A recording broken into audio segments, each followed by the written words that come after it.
আজ আমি পুরোনো দিনের হারিয়ে যাওয়া মাছের একটা দারুণ রেসিপি আপনাদের সাথে শেয়ার করতে চলেছি।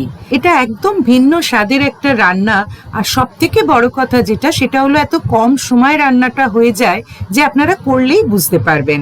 এই রান্নাটা রুই বা কাতলা যে কোনো মাছ দিয়েই করা যায়, তবে কাতলা মাছ দিয়েই কেন রান্নাটা করব সেটা আপনারা রেসিপির নাম শুনলেই বুঝতে পারবেন। যাক আর হেয়ালি না করে রান্নাটা এবার শুরু করে দেয়া যাক। Hello viewers, welcome back to our channel cooking by Abol Tabol. আমি সুদেশনা। আমাদের আজকের রেসিপি ক্ষীরোদ কাতলা। ক্ষীরোদ কাতলা বানানোর জন্য পেটি আর গাদা মিলিয়ে 6 পিস কাতলা মাছ নিয়েছি। মাছের পিসগুলো ধুয়ে পরিষ্কার করে শুকনো করে নিয়েছি। এবার ওপর থেকে কিছুটা সল্ট ছড়িয়ে দিচ্ছি।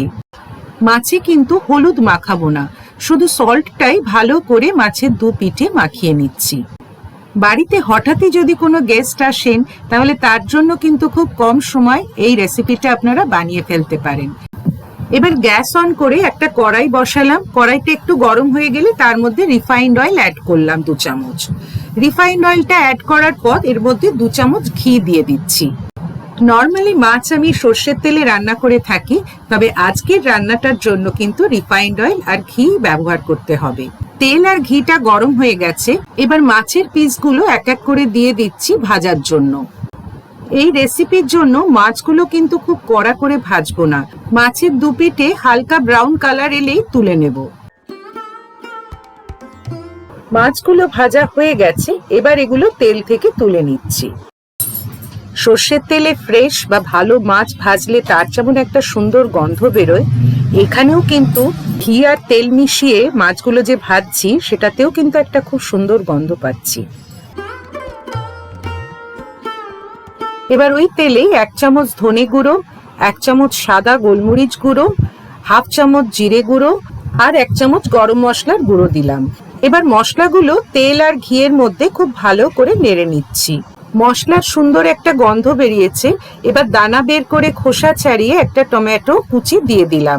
তার সাথে কিছুটা চিরা কাঁচা লঙ্কা, স্বাদ অনুযায়ী সল্টও অ্যাড করলাম। সব ভিডিওতেই প্রায় আমি বলি যে ঝাল, নুন, মিষ্টি এগুলো যে যার স্বাদ অনুযায়ী দেবেন। কোচানো টমেটোটা খুব ভালো করে মশলার সাথে কষিয়ে নিচ্ছি। লো ফ্লেমে 2 থেকে 3 মিনিটের জন্য কড়াইটা ঢাকা দিলাম। এবার একটা কাপে 1/2 টেবিল স্পুন ময়দা আর এর মধ্যে 1 কাপ দুধ নিলাম।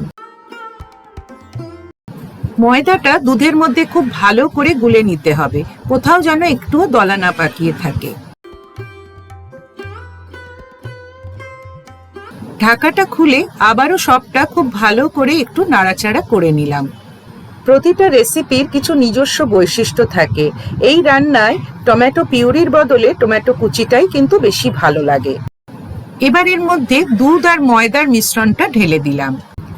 হাতার সাহায্যে সবকিছু খুব ভালো করে মিশিয়ে নিচ্ছি। গ্রেভিটা যতক্ষণ পর্যন্ত না ফুটছে ততক্ষণ অবধি রান্নাটা ঢাকা দিয়ে লো ফ্লেমে করতে হবে। ঢাকাটা খুলে এবার দেখা যাক। তেল আর ঘিটা ভেসে উঠেছে। এবার 1/2 টিস্পুন চিনি অ্যাড করলাম। গ্রেভিটা কিন্তু আগের থেকে অনেকটাই ঘন হয়ে গেছে। যেহেতু দুধের মিশ্রণে ময়দা ছিল, তাই গ্রেভিটা আরো একবার ভালো করে নাড়াচাড়া করে নিয়ে ভেজে রাখা মাছগুলো গ্রেভির মধ্যে দিয়ে দিচ্ছি।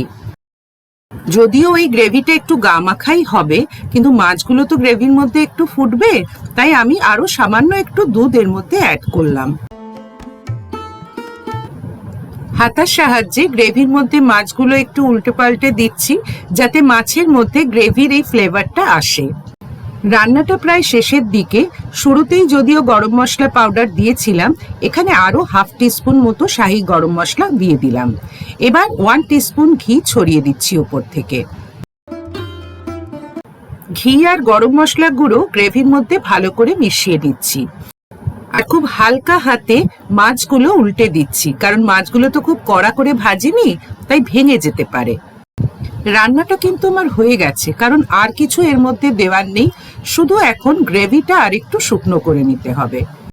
তাহলে রেসিপিটা দেখে কি মনে হচ্ছে? খুবই ইজি একটা রেসিপি, পুরোনো দিনের খুব সুন্দর স্বাদের একটা মাছের রেসিপি।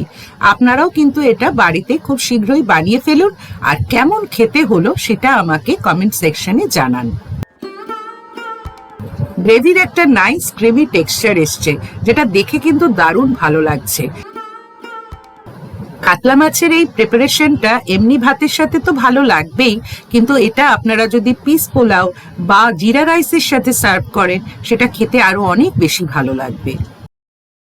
আমি আজ বাড়িতে এটা জিরা রাইসের সাথে সার্ভ করব।